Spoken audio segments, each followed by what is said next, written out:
You are living through the most significant nuclear verification failure since the Cold War, and most people have no idea it is happening. By January 2026, the International Atomic Energy Agency reported that Iran held approximately 274 kilograms of uranium enriched to 60% purity. That number means something specific. Independent nuclear analysts, including those at the Institute for Science and International Security, assessed that this stockpile placed Iran within weeks, not months, not years, of having sufficient material to produce 7 nuclear weapons, assuming a decision to enrich further to weapons grade. 7. In weeks. This video is not about geopolitics. It is not about who is right and who is wrong in the Middle East. This video is about a system, a global institution built specifically to prevent this moment, and how that system was quietly dismantled through underfunding, diplomatic gridlock, and access denials until it could no longer see what it was designed to see. This is a story about institutional collapse, and the fear it should produce is not about one country. It is about what happens when the architecture of global safety governance fails in plain sight. The rise of the verification regime. The IAEA was never designed to be a political body. It was designed to be a technical one.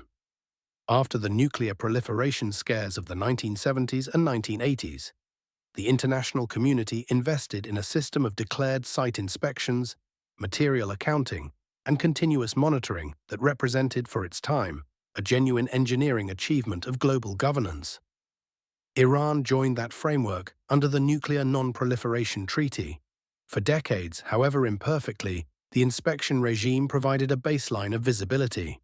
The 2015 Joint Comprehensive Plan of Action, the Nuclear Deal, expanded that access significantly, embedding IAEA monitors with a mandate described by arms control experts at the time as the most intrusive inspection protocol ever negotiated.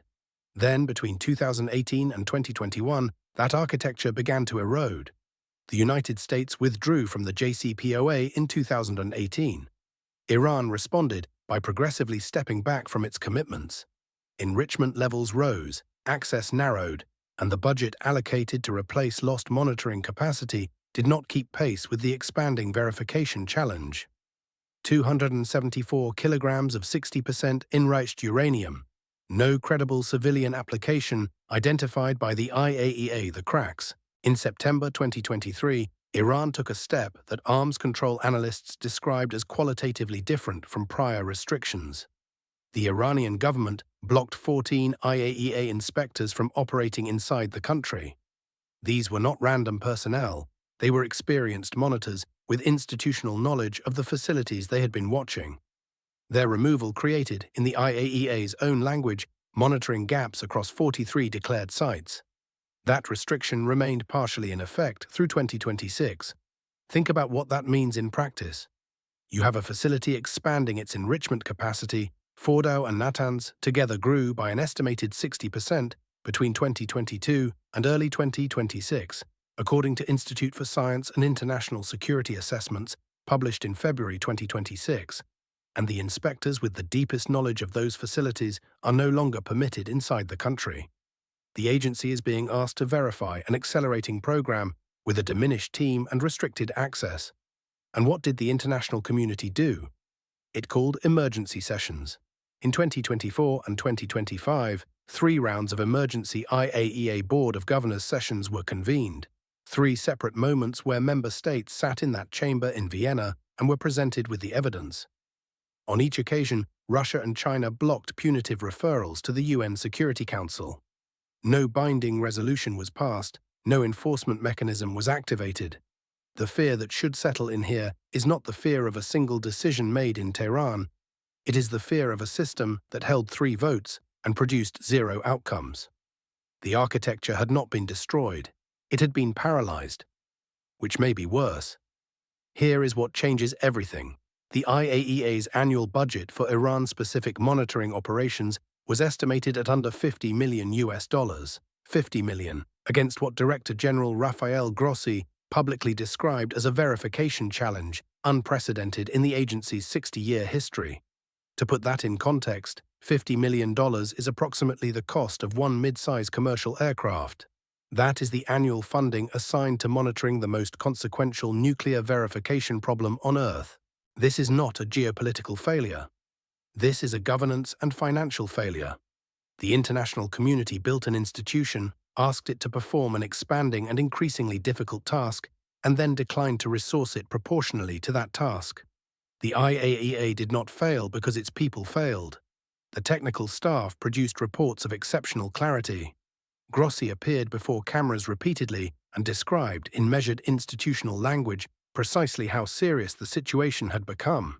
Nobody in the room with the budget authority responded at scale. 3. Emergency board sessions. 0 binding resolutions.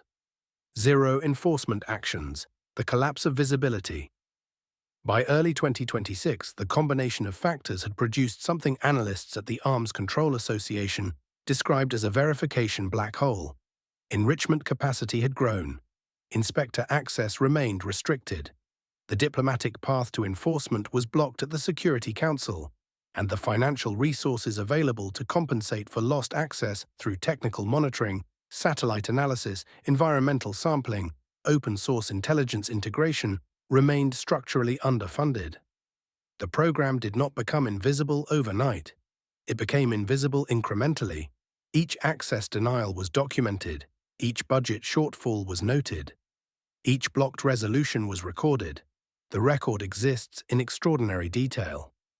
What the record shows is that the institutions responsible for global nuclear verification watched the visibility gap widen and could not close it, because closing it required political will and financial commitment that the member states chose not to provide. The lesson: this matters beyond Iran. Every future nuclear threshold state will study this period. They will read the IAEA reports. They will observe the Board of Governors votes. They will note the funding levels, and they will draw conclusions about the actual enforcement capacity of the international verification regime, not its stated capacity, but its demonstrated capacity, measured in outcomes. Institutional trust, once visibly eroded, does not restore automatically.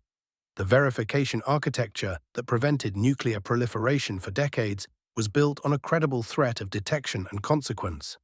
Both halves of that credibility, detection and consequence, were publicly weakened across this period. Rebuilding either requires decisions that no member state has yet committed to making at the scale required. The purpose of this analysis is educational, to examine publicly available information about a systemic governance failure. No conclusion about any government's intentions is stated or implied here as established fact. What is established fact is the budget, the blocked inspectors, the failed votes, the tonnage. The numbers are in the public record. Here is the question I keep coming back to. If 3 emergency sessions, the clearest IAEA reporting in decades, and publicly available satellite evidence were not sufficient to produce a single binding international response, what would actually have to happen before the system works as designed? And do you believe that threshold still exists?